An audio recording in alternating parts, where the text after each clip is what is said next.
Okay, CPD log evidence.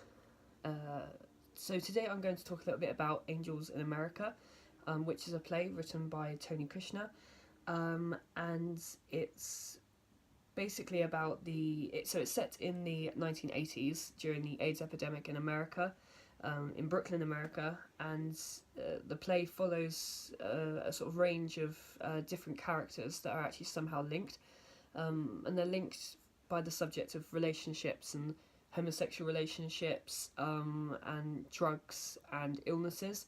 So it's quite a hard hitting play, but it is taken really interesting subjects and turned it into something quite beautiful actually. And I saw it I saw a live screening of it at the National Theatre with Andrew Garfield, and it inspired me to look more into it. So I actually brought the book itself.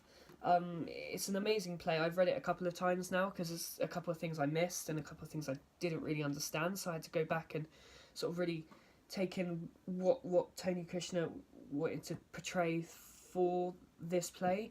And the character I really took a shine into was Prior Walter. Prior Walter is 24. He's in a happy relationship with Louis. He's gay, and he gets AIDS, which is quite an unfortunate thing for him, as he thinks his sort of life is perfect. And he has got a really nice life. He's got a lovely family, and he works as a club designer. And he used to be actually a drag queen with his friend, who ends up becoming his nurse, which is quite interesting to see how that relationship evolves during the play. And he basically gets in touch with these angels sort of from heaven come down and ask him to be the sort of messenger, because God's disappeared, and they're worried about how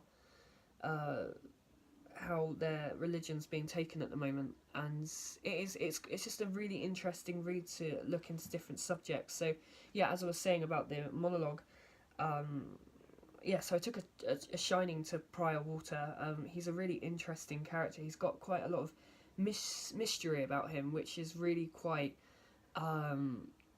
very, very interesting to look into and explore as a character.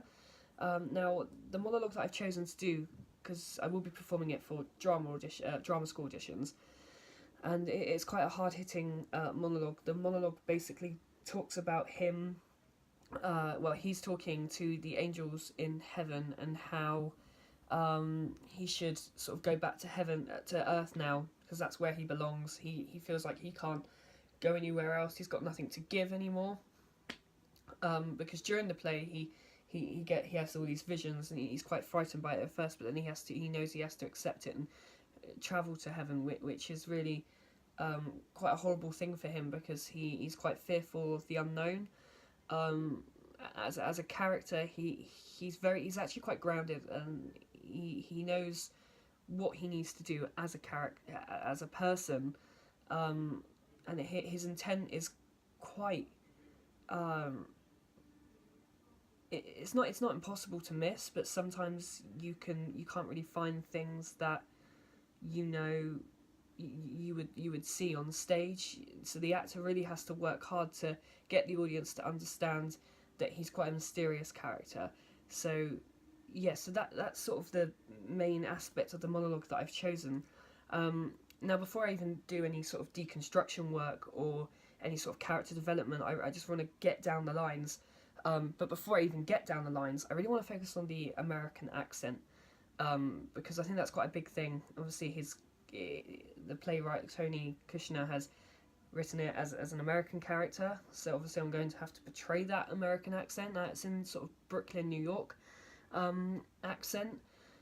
So what I've been doing is I've been looking up how to perform the American Brooklyn accent, and it's quite different because it's different than New York.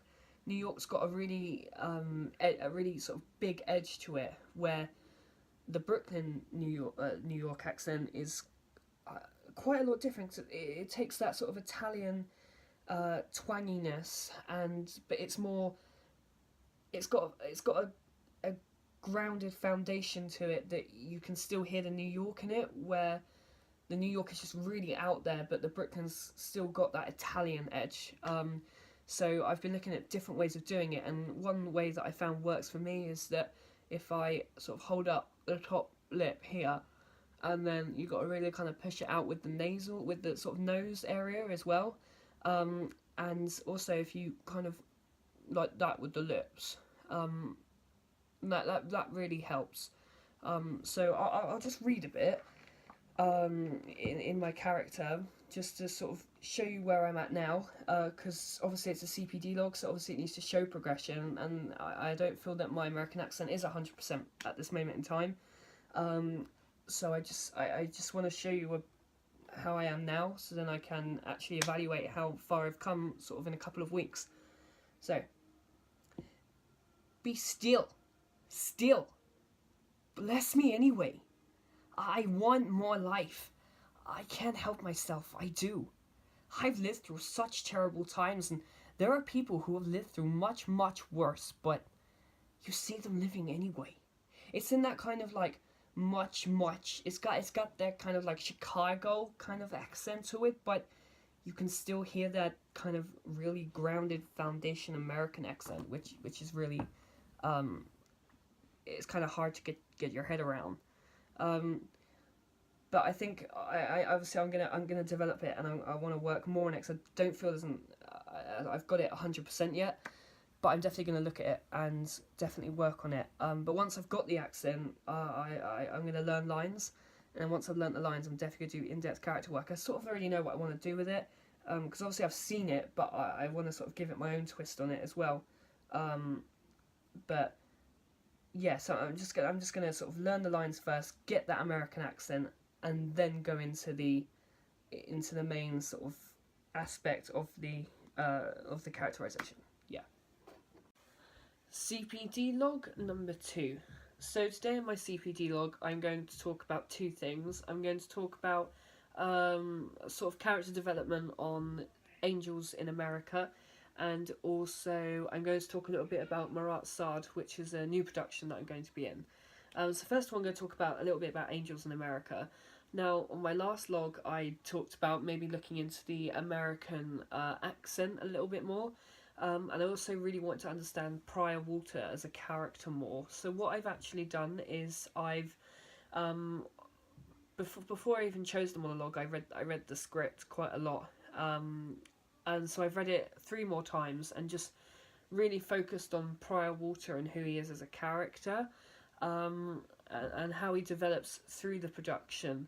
Now, what I got from the script was that he's quite a rich character. He's really grounded as a person, and he's very much a present person. He doesn't live in the future, he doesn't live in the past. He's a very in the moment character. Now, through that, he is also a homosexual, so I think that even though I want to give him that kind of philosophical, I can't say it anyway, the a kind of smart, I want to give him like that sort of smart edge to him, but I also need to, I think, give him stereotypical homosexual sort of needs. So maybe there's an arch of the leg, or the hand kind of comes up like that maybe sometimes. I don't want to focus too much on that, because I think that will draw away the kind of the urban sort of look at who he is as a character.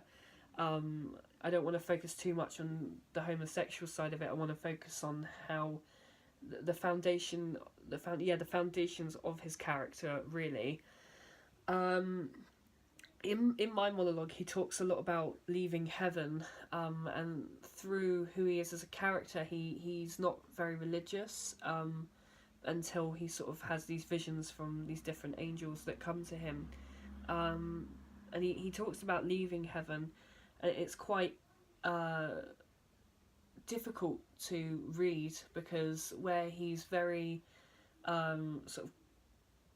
he's sort of one single-minded, he's only been brought up on sort of one with one mindset, and that is that religion doesn't really exist, and his own obviously experience of being a homosexual in the 1980s, he feels that he's not really, yeah, he just doesn't think God exists, because why would he exist if God would let all this horrible stuff happen to him? And that is through abuse, and also through AIDS. And he talks about leaving heaven. He sort of wants to go back, and at the start of the play he said, oh, if heaven did exist, then I would leave here now and just go. But now then at the end he says he wants to go back, and I think that really shows his travel as a character. So I think at the end, when I am doing my monologue, I really want to show a sort of release of sort of emotion. So yeah, just sort of, yeah. So I'm going to sort of show that through physical and sort of facial expressions as well. I've also done a little bit more research on American accents, especially on the Brooklyn one. Now what I have also done is I've recorded myself, and what I will do now is just a little bit. I've recorded the whole speech. I'll just show you a little bit of me speaking in my American accent and sort of trying different things. Be still. Still. Bless me anyway. I think that on that anyway, I need to kind of prolong it a little bit to give it that Brooklyn edge, that sort of Italian edge. So when I'm going anyway, I need to say sort of anyway, like it's more at the back of the throat. I need to focus it on the lips as well, because obviously, like I was talking in my last vlog about like that, I need to kind of give it that anyway, way. So on like the way, I can really project that accent, definitely. Anyway. Obviously here I'm Bless me anyway. I'm still looking at how to do that. I want more life. And that more, it's very the M words, the M nouns as well, are sort of really coming through with that American accent. So I think that I can really lift the accent through the M's, especially bring that Italian edge to it. So obviously that was just a little bit, but I will attach it to the coursework, the audio file of that, so you can have a little look at that. Now, the second thing I want to talk about is Marat Sade. Now, Marat Sade is a production we're doing with the HNDs as well. And the Marat Sade is basically about... it's set in a mental asylum, and the people in the mental asylum are playing characters. So already I'm having to look at creating one character and then also creating another character who's my character is already playing, so it gets a little bit confusing, but I think I've got to find the foundations of who my character is before I actually find out who the character is that I'm playing. Now I'm actually playing the Herald. He hasn't got a name, he's just named the Herald, so I'm going to have to create a backstory for him. But looking at the play, I've read it through at least 5 times now, and looking at the play and who he is as a person, I feel like he has OCD, a really bad form of OCD that's kind of developed over the years, because he is a person, is the narrator, so he's kind of like the storyteller. So automatically I'm thinking, oh, he's in control. So if he's in control of the play, I can kind of, OCD is being in control, so that kind of gives me that kind of link. And also he gives people tips on how to do things as well, and he's a little bit of a shit stirrer, really, because he has a go at one of the high authority characters into it as well, and he really is quite he's a comedic character, but he's also quite intimidating as a person. That's how I've got him in my head already, but I really want to play up on the OCD side of it, so I think I'm going to sort of create a backstory in my head about how he got into the mental asylum with that OCD. Maybe he murdered someone, I don't know, I'm not sure yet, but I think that I'll definitely talk about that in my next vlog. And one thing I've also had to look into quite quickly is the meaning of the words, because where this is set in France as well during the French Revolution, some of the words I didn't quite understand, so like Gironidist, Girodist, I had to sort of look into that and see what that was, because I want to understand what he's talking about, so, and if I don't think I'll be able to get the full sort of effectiveness of the character. So yeah, so to sort of summarise that, Angels in America, I think I found who Priorwater is as a character. He's quite rich and quite grounded, and I'll be studying Marat and also playing the character of the Herald, who I feel at this moment in time has OCD, but I will do a lot more in-depth character work on that and sort of analysation of the script, and I'm going to start doing some deconstruction on my lines as well. CPD evidence, log 4. So last time I was talking about how I got a audition, and I had contact back from the company that that auditioned me, and I got the part, which is great. And I got sent the script tonight, which is Sunday, and they're shooting tomorrow, Monday, throughout the week. It's basically about the story is basically about it's a zombie film, it's a short film. I play the role of Alec, who is in love with Danielle, and they have found a guy called Richard in the middle of a zombie apocalypse, and they're running away, and Richard's going to take them to a safe house. It ends up with Danielle and Alec arguing with Richard. Alec goes to punch Richard, but then a zombie comes out of nowhere and kills me, which is great. So I've done a bit of deconstruction on Alec. Obviously, I haven't got a lot of time to study Alec as a character, as the shooting is tomorrow. But I've done some deconstruction on him.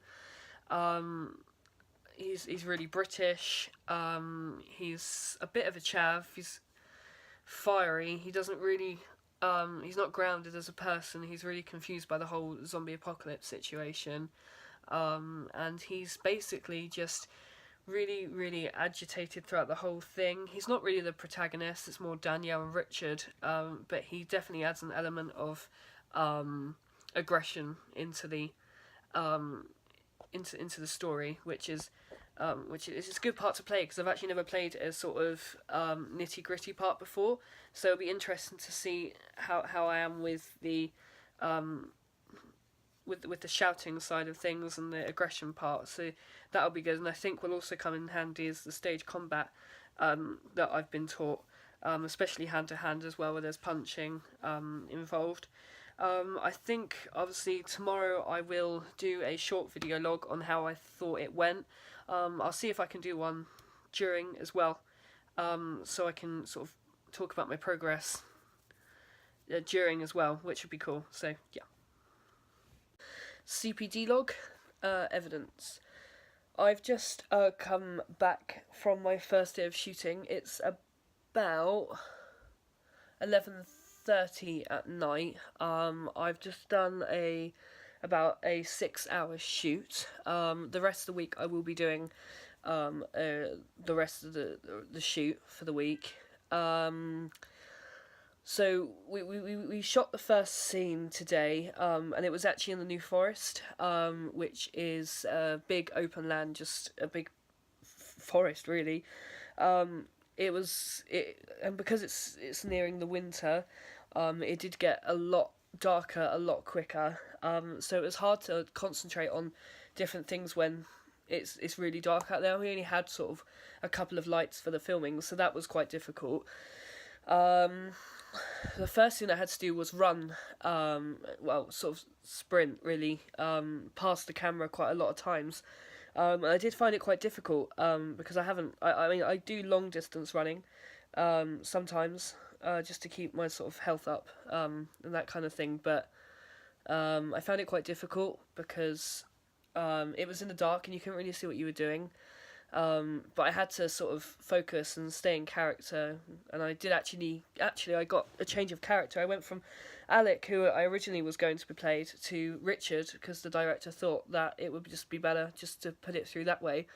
So I actually had to change characters, which actually I had to focus more, because I had to learn lines a lot quicker, because I already did my preparation for the first scene, and I learnt all my lines for the first scene, and then obviously the director told me I was going to play Richard, so I quickly, went through my script and had to really sort of concentrate on that.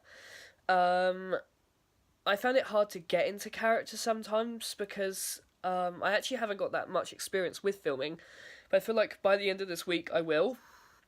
I know the sort of basics and stuff, but not the sort of main techniques of where you should look, that kind of thing. So I am already. I've learned sort of about eye line and positioning of camera, and and the director actually told me that I should stop playing it so big. It's not stage, it's camera. So I actually pulled it down a little bit, and sort of one eye movement can just be seen a lot clearer rather than a whole sort of head turn, which you might have to do on stage because it's a bigger stage. Apart from that, there weren't many other mistakes really. Apart from when we were recording the lines for the first scene, apparently it wasn't loud enough, so I did have to re-record that, which meant that obviously time was lost and that kind of thing. So I think next time I should make sure that I am able to look at mistakes and sort of and improve on that. So now I know for next time to always project the voice, even though there is a microphone maybe just above or below my head. Didn't know experience looking forward. Yeah, I've just covered that. Yeah, so the rest of the week should be really good. I'm actually really looking forward to it. I'm just really tired now because I've actually had a full day of pantomime rehearsals as well. So yeah, I'm looking forward to the rest of the week. I probably won't log the rest of the week. I'll take a couple of photos during the week just to sort of buff up the evidence side of it, but I'll do a big sort of 10-minute log at the end of the week just to show that I can that what the experience has been like and what I've learned. Yeah. CPD log evidence. I've just finished the last day of filming for my zombie safe zone film that I auditioned for. It was a really good week, and I actually learned a lot. I learned different ways of using a camera to act in. I learned about spatial awareness as well within when using camera. I also learned that how to work well within a group as well, because that's, I feel, one of my biggest things is that working with people I don't know, I find it hard to sort of get involved. So I've actually just kind of I threw myself in, and it worked. And so I did ask the director how he thought I was getting on sort of in the team. And he said he thought that I've been doing teamwork for about 10 years. So that's really good to hear. And I'm actually quite proud of myself that I did it because I haven't done a lot of on-screen camera work. The movie's said to come out in the next sort of 3 months, so maybe January time. So it should be really good, and I'm really looking forward to watching myself back as well, because then I can critique myself more, and then I can sort of develop myself further, sort of looking at deeper things like eye line and posture and character development, that kind of thing. If I had to improve upon anything, I would say that I would improve on... I would say I'd have to improve on... I think my general sort of attitude to the filming. Some of the days were really late, and I found myself getting sort of really tired, and where I got tired I wasn't putting as much effort into what I was doing. So looking into sort of character work, I felt sometimes, and watching clips of myself back, that I wasn't really going in well with the characters, what maybe I was doing in the mornings. So yeah, if I had to improve on something, it would definitely be my attitude to the sort of energy sort of side of it, just making sure that I maintain that energy and keep a sort of professional standard as well. But I'm really excited about the film coming out, so that should be really, really good fun. Yeah. CPD evidence. Today I got a new play called Stags and Hens, which was written by Willie Russell. I got the part of Cav, which I'm really happy about because he sounds a really cool character.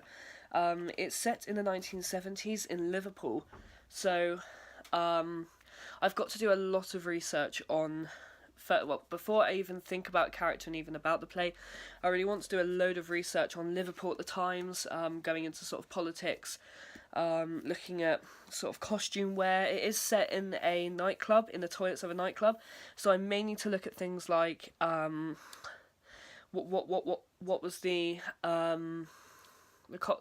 outfits of the time like, what was the hairstyles, the makeup.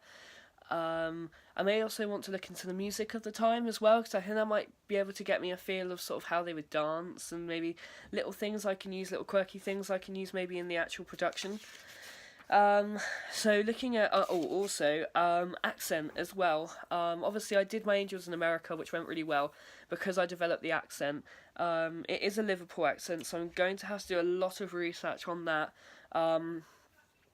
I've looked at basic sort of Liverpool accent in the past, but I've never really sort of researched it or developed it before. So I'm going to really sort of look at YouTube videos especially, and going quite deep with it, because I know there's some sort of twangy bits that can sometimes be a bit hard to pronounce and sort of portray.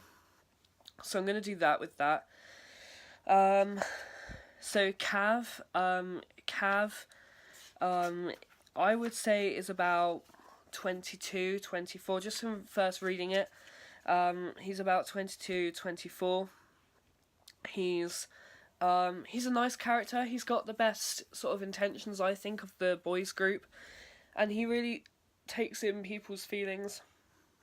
He's really scared of Eddie, who's sort of one of the main protagonists in the play, and and where he's so scared of Eddie, I think he hides behind Robbie quite a lot, and Billy, and maybe Peter as well. But Peter, I think he's always looked up to, because obviously Peter comes back and gets off with Linda and that kind of thing, but he comes back as a big sort of rock star. So I think he's really proud that he still remembers him, but also I think he's proud of Peter as well. That's the kind of person that he is. He's just proud of everyone else. He puts others first before he puts himself first, which I think is a really nice thing, especially at the times as well, because I know sort of stereotypical Liverpool is quite sort of aggressive and quite grounded. So, but I think I might play Cav, because I know at one point in the script he does get really angry.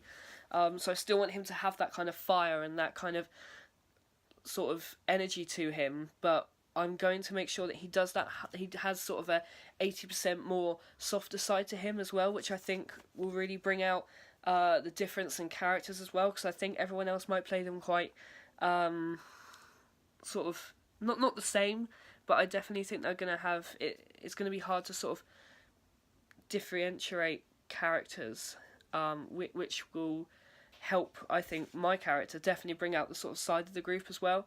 Cav is just a really nice person. He really is. He doesn't want any sort of horrible things to happen to anyone. He's genuinely just caring, but he has got that fiery side to him. So I think I might play a bit on that as well, which would be quite good as well. But he's definitely scared of Eddie. It's so evident that he's scared of Eddie. So I think I might, and because it's a comedy, I think I might play up on that as well.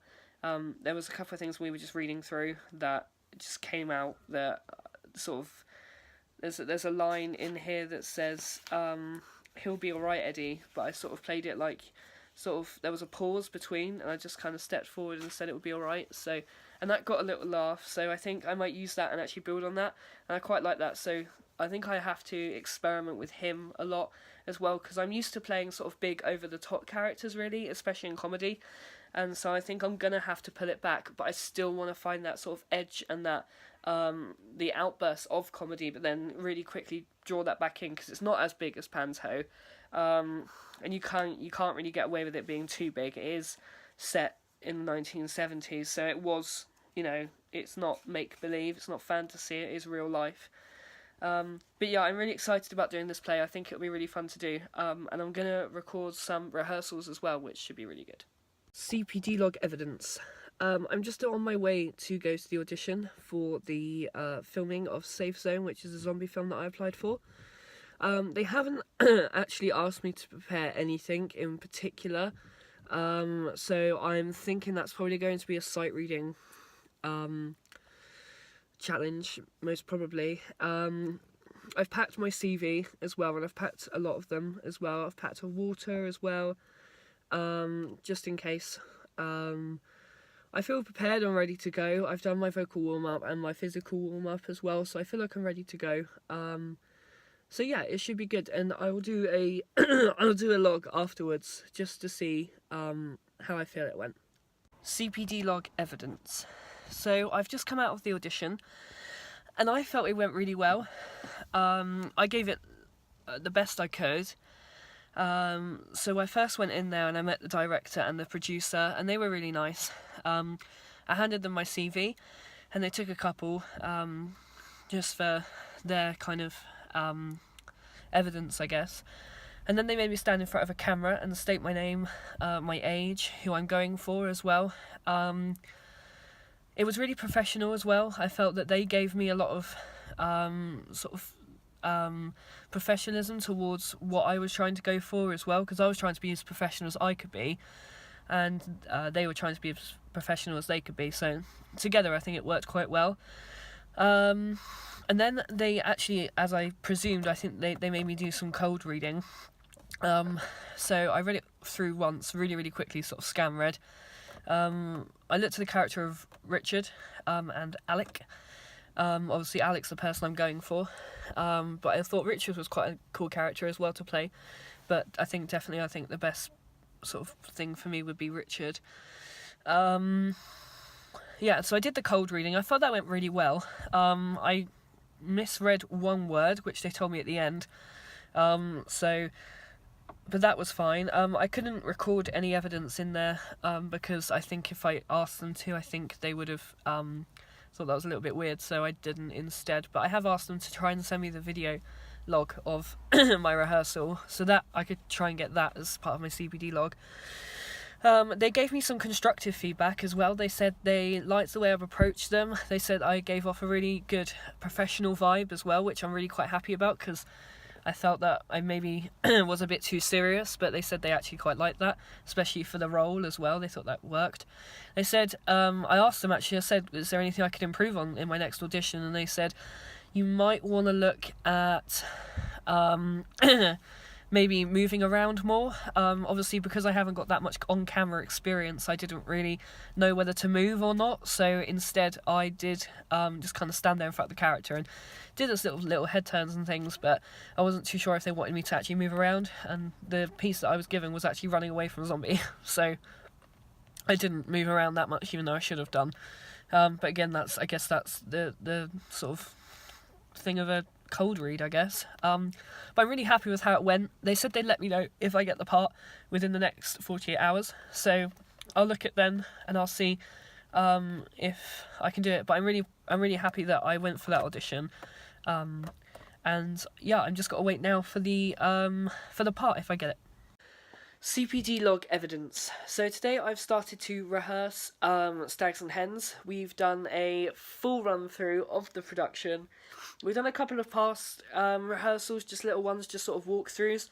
I didn't really want to log those because nothing really happened, and it was just a way for us to figure out staging and that kind of thing, so not really character development. So today was the first day where we did both acts, and we did it as one long show. So we found out that it was 2 hours, the show in total. I found out quite a lot about my character in the first rehearsal, actually. I did a sort of character development log, and a sort of a sheet of paper that I've sort of looked into sort of relationships for Cav, also his history as a child and what he's like as a person. I found that he's Pisces due to his really artistic ways and creative ways in the production. I found out that he well, from deconstructing him, I feel that he's quite sensitive about his art, because there is a couple of times where he gets really overprotective about it. So I sort of looked into that and thought, why would he be overprotective about it? So I deconstructed a couple of lines, and I've got to the conclusion that he obviously his parents are quite Republican, quite sort of straightforward.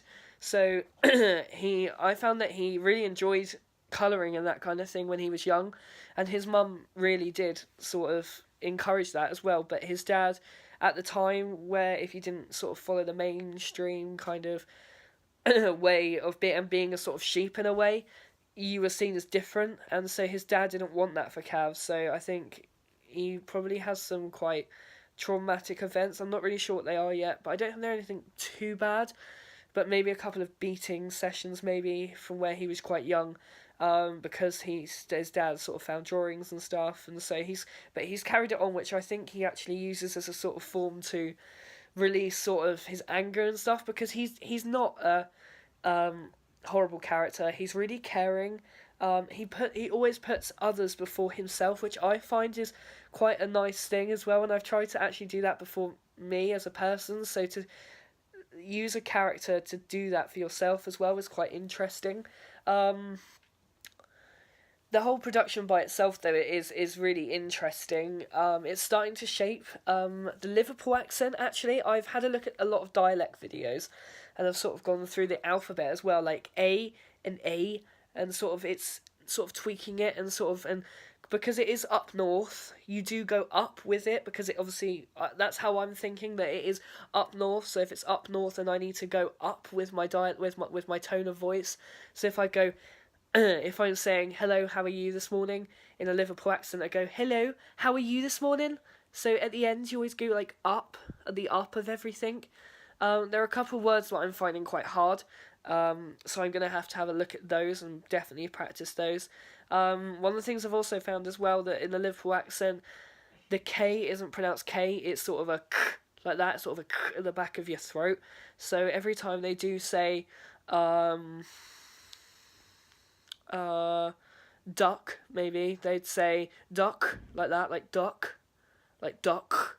Yes, obviously I'm still trying to get that because I don't feel like it's right at the moment, but that's one of the things I'm going to improve on, especially in the next couple of days as well. I'm also starting stage combat with with a friend, Jimmy, who I'm going to do a little bit of development on. So I think I'm going to put that in my CPD log and assess that as well, because that's definitely one of the things I want to improve on. We're looking at hand-to-hand and also rapiers as well, which should be really good, and it should be at the end a sort of 5-minute length routine. So I'm definitely going to do that. We're going to start looking at that on Wednesday. So I will start to video that and sort of put in different evidence for that as well. So yeah. CPD log evidence. So today I had a really good day. It was really productive. We had rehearsals. Well, I had rehearsals for Stags and Hens. We also had a production meeting for Stags and Hens, and within that we discussed all the different aspects of what we're going to do for Stags. So we looked into doing first of all we looked into the 4 toilets and the sinks that we're going to need for the actual performance, and that will sort of cover all the props list that we had. So we're going to look into sort of maybe getting in contact with local local stores or any local garages, any charity shops that may have little things that we can add into the production, which will make it look a lot more timely, because where it's set in the 1970s, and it's set in 1973, so it needs to make sure it does look like that. Another thing we discussed as well is costume. Now again, we can go to charity shops and things like that, which would be a good source of sort of making sure that we can again get the right sort of costume, because again it is the 1970s, so we don't want it to look too modern. It needs to be within the times. We looked into having herbal cigarettes on stage as well. We can only have a couple on stage at the time, because otherwise it would just stink the theatre out and it won't smell very nice for an audience member's point of view. We talked about set. We're going to have a long corridor down the middle with open flaps and tabs that are going to come around, and they're all going to be graffitied by us, so when the production team actually create them, they're going to hand over to us, and we're actually going to go in there and create them ourselves. It's going to be split into sort of obviously boys and girls. We're thinking about maybe having some dark blues and dark pinks, just to really stereotypize it. Stereotypical sort of colours, which would be quite nice as well, because that was sort of keeping with the times as well, because of the whole sort of equality thing was just sort of happening. So that would be quite nice. But yeah, that was it, and we did some rehearsals on Stags as well, and I feel like my character's coming along really well as well. My accent is dramatically improved from last time, which is incredible. I'm really happy about that. If I had to improve on one thing, I think it would be now putting down the script and adding that sort of these extra little sort of jokes in and things, because it is a comedy. Obviously, we're not allowed to ad-lib because it is naturalistic acting, but we do have to make sure that we are keeping it a comedic piece, because it is comedic. But I'm very happy with how my character's coming along. I also did some stage combat with Jimmy today, which went really well. We had a minor sort of not an injury, because there wasn't an injury, but it could have been an injury if it went wrong. I think went in too fast. Jimmy wasn't ready, and it was about an inch away from his eye, the sword. So again, we had to call a stop, and we had to go back and sort of assess what went wrong and why we both sort of went wrong. But apart from that, it was really good. We've added in some dagger work as well, which went really well. I really love doing dagger work. That's really cool. But yeah, apart from that, and I do like working with Jimmy as well, because I feel like we feed off each other quite well, which is a really nice aspect of it as well. But yeah.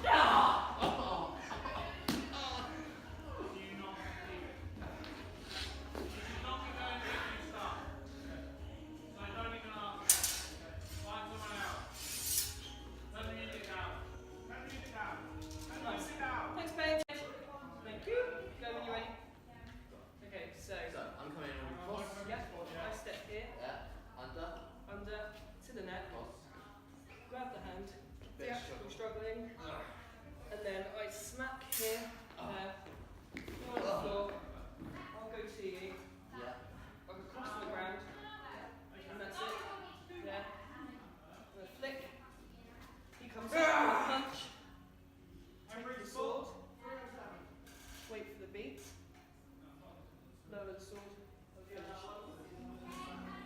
Nice, thank you. CPD log evidence. Thank you very much.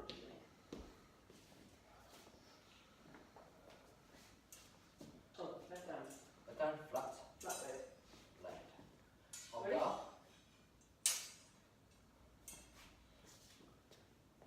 Leg first, yeah? Yep, leg first. Yeah. Okay. So you go in. Yeah.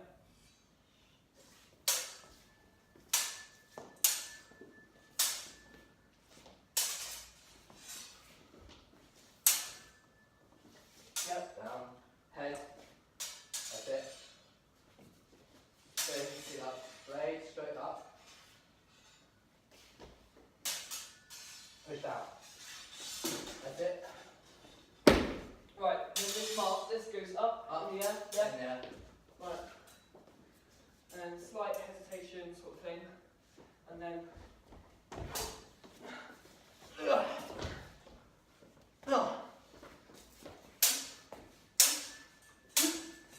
sorry.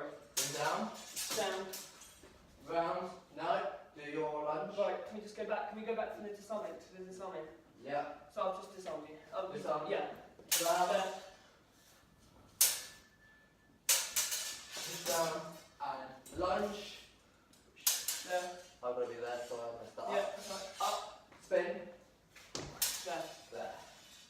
Do that disarm a bit one more time. One more time on the side. Ready? 1, 2,